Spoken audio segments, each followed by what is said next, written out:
Dzień dobry, witam wszystkich serdecznie na targach NAMM Show w Kalifornii, pięknej, słonecznej. Jesteśmy na stoisku firmy Shure, gdzie mamy bardzo dużą, wielką premierę zupełnie nowego mikrofonu dynamicznego. 50 lat po słynnym SM58 pojawia się nowość, jakim jest KSM8. Mikrofon, który trzymam zresztą w ręku. Na ten temat porozmawiamy z Rogerem Greenipem, który jest jednym z współtwórców tego mikrofonu. Hi Roger, how are you doing? Excellent, how are you? I'm okay. Let's talk about this new microphone, this KSM8. Why is it so special?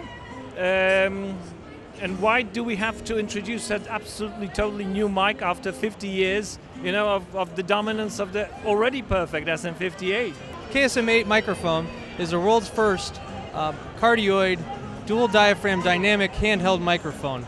The idea behind the second diaphragm is incremental improvement over the SM58 in the sense that we've taken what was already a widely accepted, very excellent microphone, and the addition of the second diaphragm allows it to have a few features that are somewhat tame some of those same features in the SM58. For instance, it gives us a slightly flatter frequency response, and it also gives us a slightly bigger sweet spot in terms of the proximity effect control.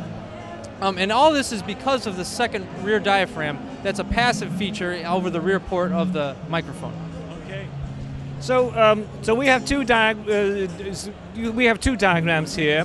Now, next, I can see in the animated video that we have over here, we're talking about this kind of airflow thing, right? So how does this work in this microphone? Part of the challenge in creating this second passive rear diaphragm was, if you can imagine the SM58 cartridge as a cylinder, and the rear port that creates the directionality being on essentially the outside surface of that cylinder. To get a surface to put the rear diaphragm on, if you can imagine taking that cylinder and slicing it, putting a slice through it to create a flat surface, and then when you isolate that surface and you move the rear port to that surface, you basically take the flow that would typically go from the perimeter of the diaphragm inward and instead route it through the center of the diaphragm outward. So that's essentially how we do the reversal of the flow, or what we mean by that.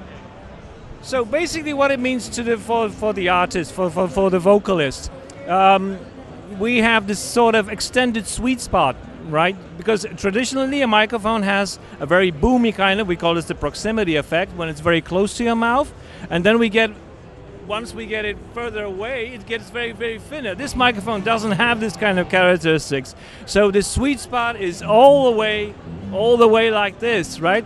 I think you can hear this. So this is the kind. Słyszycie to? Już powiem to po polsku. Czyli z bliska mamy dużo więcej dołu niż z daleka w tradycyjnym mikrofonie. W tym mikrofonie wszystko się mieści w tym samym czasie. That was in Polish, okay? Right. So Roger, so this is the exploded view of the microphone. So there's one kind of technique that is quite typical for old Shure microphones. This is the pneumatic mounts, right? This is what makes it. And if you can describe maybe the rest of the elements, I learned from the video that these elements have been welded together by ultrasonic.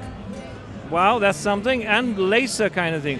I see that you use this sort of methods in, let's say, earphones, but in a microphone is something new, isn't it?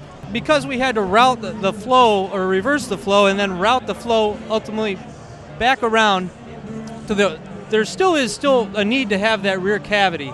And so to route the flow around to that rear cavity, we had to have these tubes. And essentially some of the novel features in terms of the mechanical construction have to do with how we then assembled that. So as you can see, there's actually two pieces to this gray piece, which is that together creates the cartridge housing. To create that final assembly, those two pieces had to come together, and there's a laser weld that takes that joint in 4 places and creates a seal, an acoustic seal through that joint. Because each of those tubes actually routes the airflow back around into a rear cavity. The ultrasonic welding, that comes into play both at the top. As you can see, there's a flat resonator cap here. That's ultrasonically welded. And then there's an ultrasonic weld down here at the bottom for the rear cap.